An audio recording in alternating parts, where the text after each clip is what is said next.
एक गांव में एक गरीब औरत रहती थी। उसके यहाँ कोई औलाद ना थी। बहुत देर के बाद एक लड़का पैदा हुआ और लड़का बहुत ही खूबसूरत था। लड़के को पाकर वो दोनों बहुत खुश हुए कि हमारी तो किस्मत जाग गई। फिर एक दिन ऐसा हुआ कि एक पंडित ना उनके घर पे आया और उसने लड़के की तरफ देखा और उसके माता पिता से कहा, अरे वाह, क्या कमाल बच्चा है आपका, इसकी तो बहुत अच्छी किस्मत है। ये बेटा 15 वर्ष की उम्र में एक राजा बन जाएगा और जल्दी ही एक राजकुमारी से इसकी शादी भी होगी। बहुत अच्छी किस्मत वाला लड़का है आपका ये बात जब पंडित ने बोली तो माता पिता बहुत खुश हुए और ये बात जो थी वो आहिस्ता आहिस्ता पूरे गांव में फैल गई कि ऐसा ऐसा लड़का एक पैदा हुआ है। इत्तेफाक से राजा उसी गांव से गुजर रहा था, शिकार करने के लिए जा रहा था। तो एक सैनिक ने राजा को बोला कि इस घर में एक लड़का पैदा हुआ है और पंडित ने उसका ये हाल हवाल बताया है कि वो 15 वर्ष की उम्र में राजकुमारी से शादी भी करेगा और राजा भी बन जाएगा। तो राजा बहुत बुरे दिल का आदमी था। उसने सुनते ही ये कहा कि किसी तरह भी करके इस लड़के को मार देना चाहिए। राजा ये सोचकर उसी घर की तरफ जाने लगा।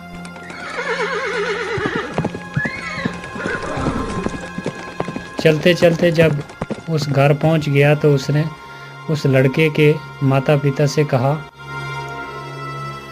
इस लड़के को तुम मुझे दे दो, मैं इसकी अच्छे तरीके से परवरिश करूंगा और जब जवान हो गया तो मैं तुम्हें वापस लौटा दूंगा। नहीं नहीं राजा जी, हम आपको अपना बेटा नहीं दे सकते। बहुत देर के बाद हमारे यहाँ एक बेटा पैदा हुआ है, तो आप क्षमा करें हमें।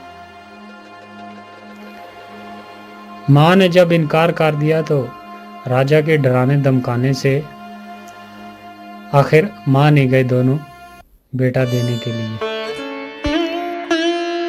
राजा लड़के को लेकर एक जंगल की तरफ चला गया।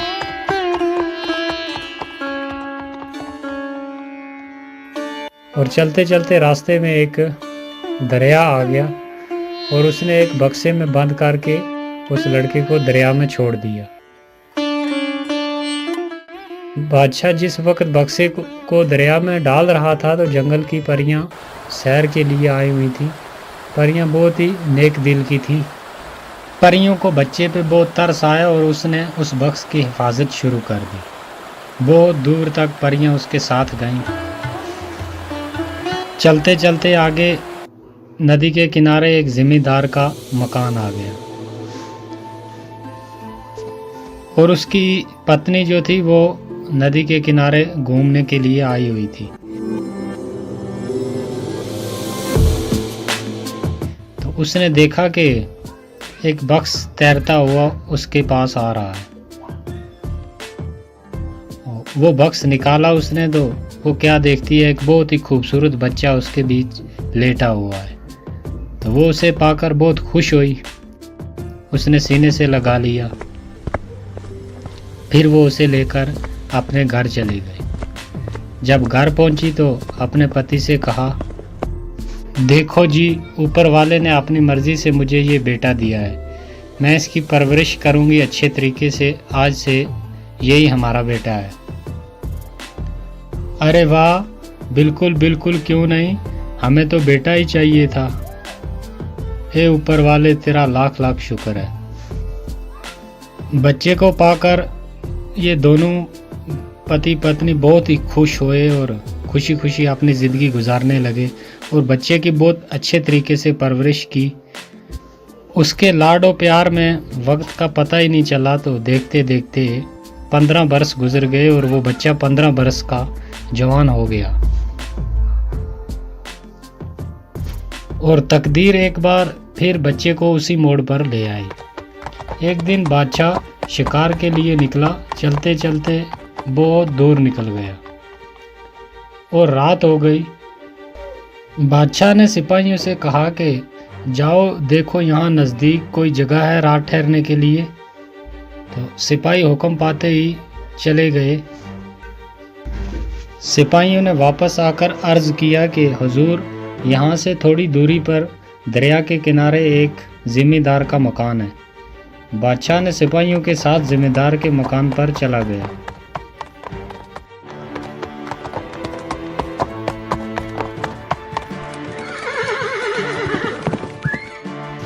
बादशाह जब उसी घर पहुंचा तो घर वालों ने बड़ी इज्जत और खलूस के साथ उसे खिलाया पिलाया, अच्छे तरीके से उसकी मेहमान नवाजी की।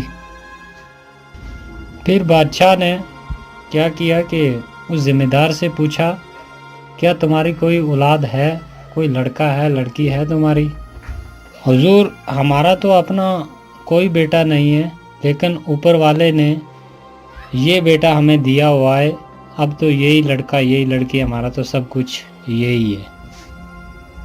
तो बादशाह ने हैरानगी से उससे पूछा कि ये लड़का तुम्हें मिला कहाँ से?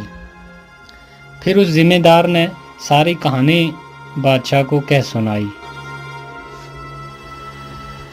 और बादशाह जिम्मेदार की बात सुनकर सोच में पड़ गया। बादशाह को समझ आ गया कि ये वही लड़का है। वो समझ गया जिसको इसने बक्स में बंद करके दरिया में फेंक दिया था। बादशाह लड़के की जान लेने के लिए नई तरकीब सोचने लगा। आखिर एक तरकीब सूझ ही गई उसे। बादशाह ने जिम्मेदार से कहा, क्या तुम्हारा लड़का मेरा एक काम कर देगा? जिम्मेदार ने जवाब दिया, बड़ी खुशी से हुजूर, आप बादशाह हैं, आपका कहना कैसे मोड़ सकते हैं, आप हुक्म कीजिए। तो बादशाह ने कहा कि मेरा ये खत लेकर अपने लड़के को फौरन मेरे शाही महल भेजो। जिम्मेदार ने बादशाह से अर्ज किया कि हुजूर, अभी तो बहुत रात हो गई है और रास्ते में बहुत घना जंगल भी है, तो अगर आपको इतराज़ ना हो तो सुबह होते ही मेरा लड़का जो है वो खत लेकर चला जाएगा। तो बादशाह ने कहा कि नहीं नहीं, अभी और इसी वक्त जाना होगा। तो बाप ने बेटे को खत देकर आखिर रवाना कर दिया। वो चलने लगा। चलते चलते आगे घना जंगल आ गया और काफ़ी रात भी हो गई थी। तो उसे नींद आ गई, एक पेड़ के नीचे सो गया। वो सो रहा था कि वहाँ पर परियां आ गई, वही परियां जिन्होंने उस बक्स की उस वक्त हिफाजत की थी। तो उसके हाथ में वो ख़त देखा परी ने और फ़ौरन आकर वो ख़त लेकर पढ़ा। तो उसमें लिखा था कि ये लड़का जब शाही महल पहुंचेगा तो इसका फौरी कत्ल कर देना। तो परी ने वो ख़त लेकर अपने पास रख लिया और अपने पास से एक ख़त लिख कर उस लड़के के हाथ में रख दिया। जब सुबह आई तो लड़का उठा और जल्दी जल्दी वो ख़त लेकर महल की ओर जाने लगा।